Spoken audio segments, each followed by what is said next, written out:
2024 நான் அனுபவிச்சது அது மட்டும் கிடையாது. கல்வி ஒரு வாட்டி, காதல் பல வாட்டி, கண்ட பொண்ணுங்க கிட்ட செருப்படி நிறைய வாட்டி, தெரியாம கல்யாணம் ஆயிடுச்சு ஒரு வாட்டி, வருஷம் ஃபுல்லா தொல்லை பண்ணாய பொண்டாட்டி. 2024 ஒரு வாட்டி தினம் தினம் செப்டண்டா இவளாண்ட பல வாட்டி, இந்த இயர் லெவல பொதிக்கணும் பள்ளம் தோண்டி. ஐயோ என்ன சொன்னீங்க? ஒண்ணு இல்லையே.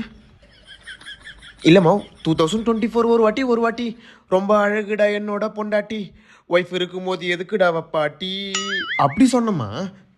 ஓ, வந்துச்சே நியூ இயர், வந்துச்சே நியூ இயர், வருஷமே முஞ்சி போய் வந்துச்சே நியூ இயர், வந்துச்சே நியூ இயர், வந்துச்சே நியூ இயர், வருஷம் ஃபுல்லா முஞ்சி போய் வந்துச்சே new year. Happy happy new year, happy new year, வந்துச்சு வந்துச்சு நியூ இயர், வந்துச்சு new year, happy happy new year.